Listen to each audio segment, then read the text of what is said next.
overall, it's good for us.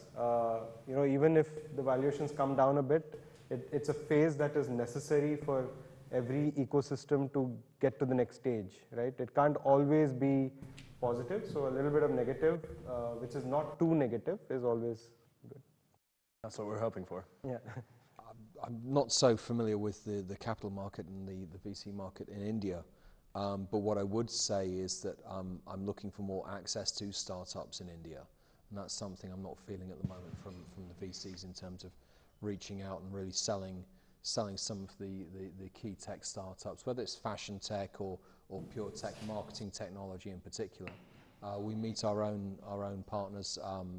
We reach out in our own way, and I met a phenomenal marketing startup, paid search startup in particular in India just recently, just 70 engineers over a car dealership, just working for their lives and doing phenomenal stuff, and we're doing a trial with them at the moment. So any ad you click on, Marks and Spencer's ad you click on Google in Scotland is currently run from a Bubba Renault dealership just outside Pune. We're finding our own way, but I'd love to get better access to the really great marketing tech and fashion tech startups that I know are there, and I just need to meet them. I think we'll open up the floor to questions now. Thank you very much, gentlemen.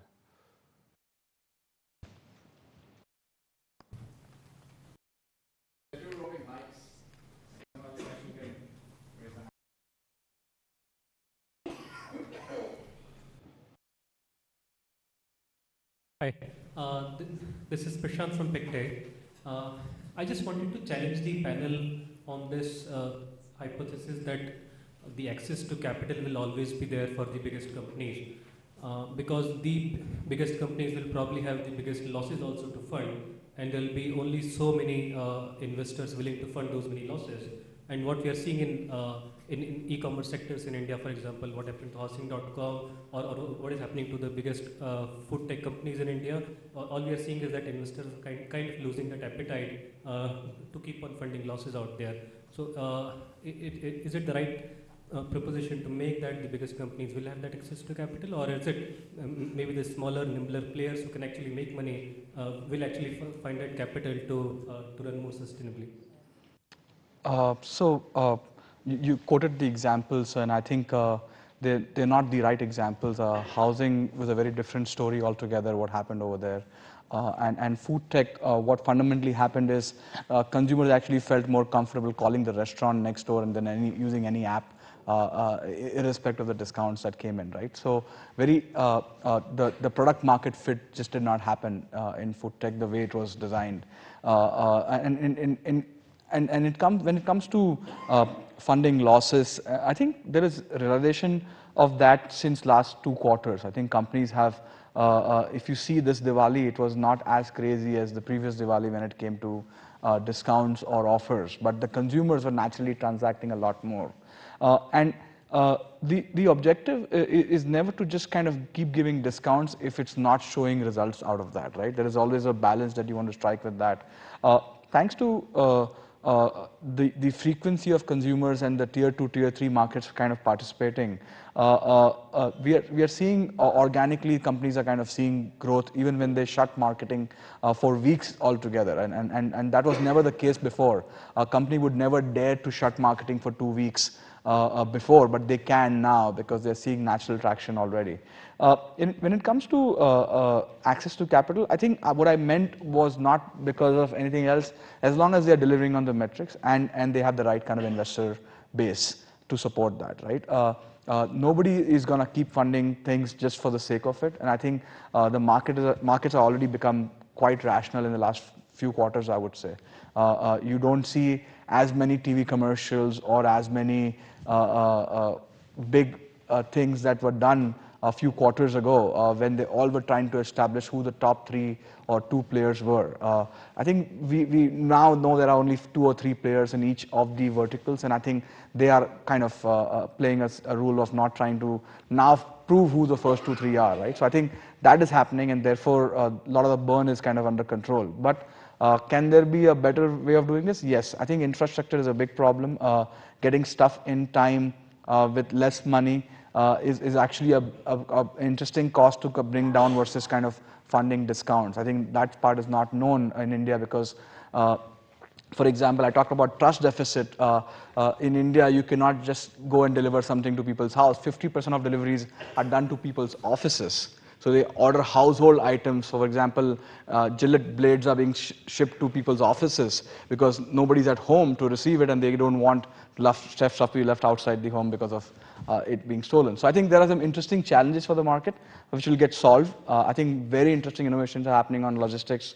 In marketing is interesting because of app, you're not even depending on search anymore, right? So you're kind of almost having captive customers that you market to often, and categories like recharge and bill payments are becoming an interesting customer acquisition drivers, which are much lower in cost than the traditional methods of acquiring through mobile phones and shirts and so on and so forth. So I think markets correct themselves always, and I think the rationalization came in, I think, few quarters ago. One quick question about revenues from travel and taxi and shopping. Is travel and taxi still higher than shopping? Revenues. Travel and taxi and shopping. That is shopping for goods and services and travel and taxi. No, I think the e-commerce players have a much bigger revenue share, as in right now at least, than taxis altogether. So the Flipkart plus Snapdeal plus Big revenue growth has come from travel, taxi, and then revenue growth, yes, as in e-commerce has always been 3-4 years ahead of taxis. So absolute numbers that will be clocked this year, I think the e-commerce players will be much more. But growth maybe in the last 3-4 years, taxis have grown faster than everybody else. the second question about Zomato, when you hear rumors about hiring freezes and problems and issues like that, you hear about it. So, as Kunal just said, right? As in, I think some rationalization is expected, and if there is some part of your company which is not making sense, or some part of your business model which is not making sense, those are the things that are being questioned right now. Because before you would say, okay, grow at any cost, right? And you as the CEO or the founder would also want to grow at any cost because you want to be the first amongst the first two players and not just get wiped out. Right, so that was a different philosophy from now, where you're actually sitting in the boardroom and discussing what makes sense and what doesn't. So these are two different discussions that are happening in the boardrooms, and hence what you see is what you see.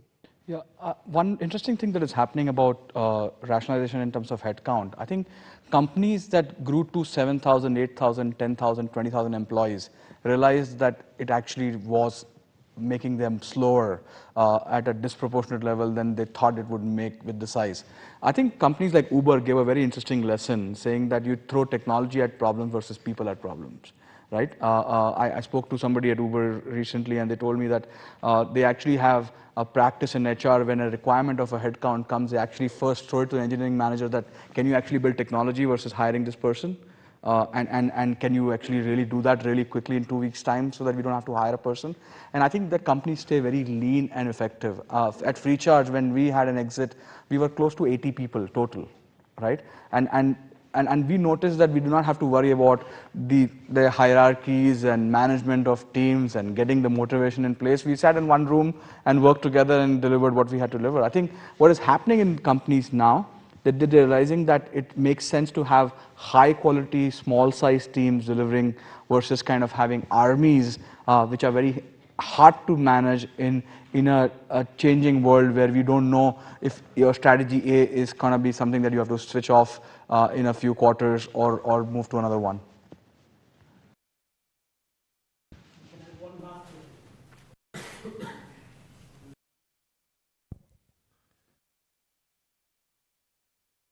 I'll go first. I am Rahul Bansal from European Commission Organization. My question is regarding failure, and if you look at the UK and Europe, the society generally does not accept if you fail an enterprise.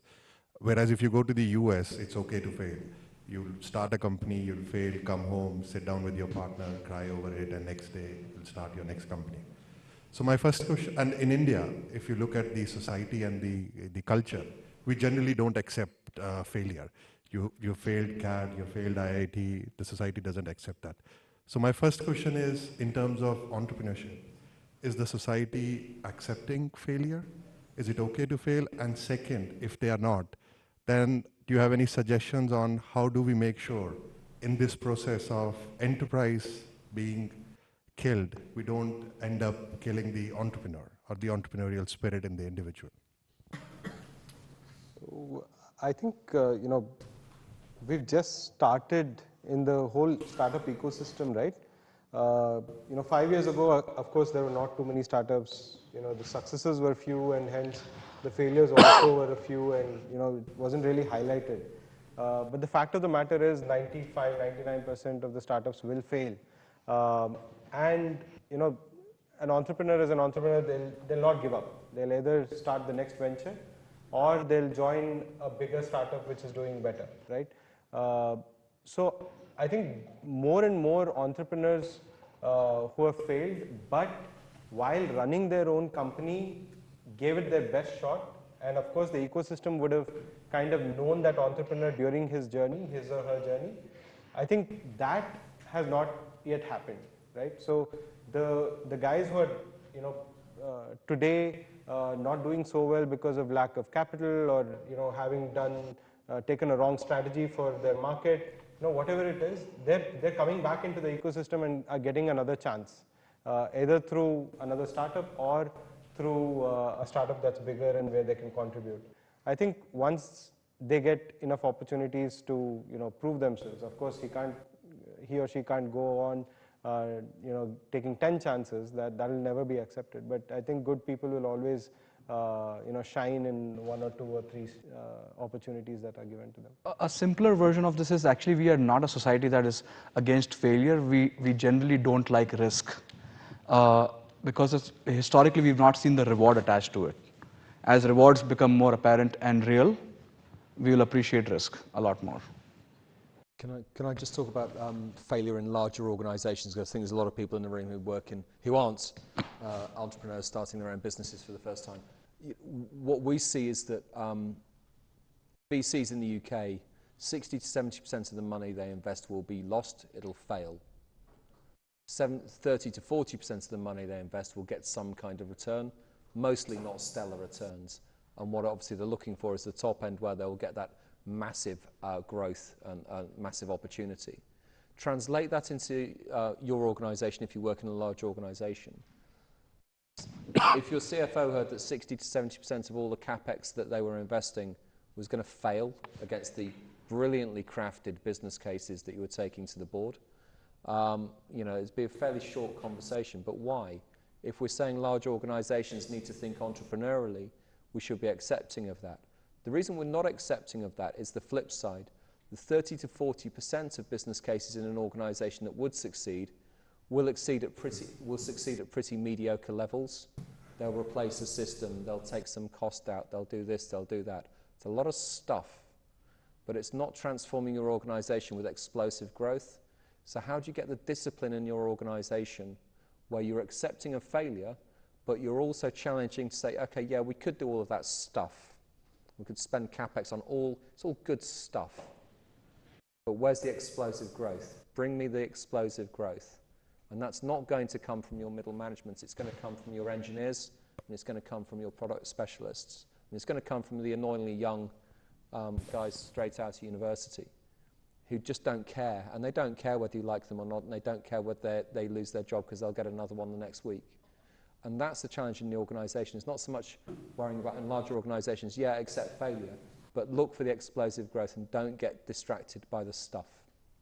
And I would add that ecosystems matter when you think about how perceptions and behavior change. So to draw a parallel with London, I'd say in the last couple of years, it's amazing how many initiatives you've seen grow, whether it's incubators and accelerators popping up in various sectors and various parts of London, whether it's government initiatives around tax rebates, or the City of London itself investing in seed stage companies indirectly. There's a lot going on, and as that ecosystem builds out, behaviors and perceptions can change rapidly around it. We've seen it in London, it's happened very quickly, and I would fully expect it to see it in other countries more or less rapidly based on cultural norms and behaviors, but still happening.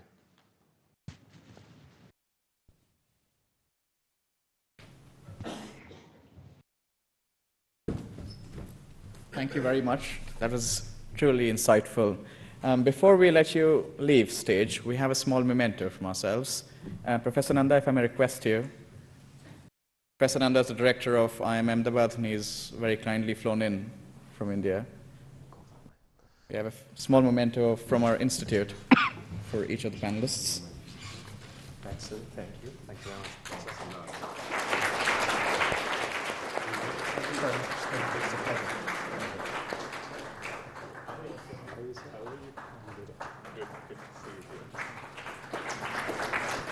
Thank you so much, sir.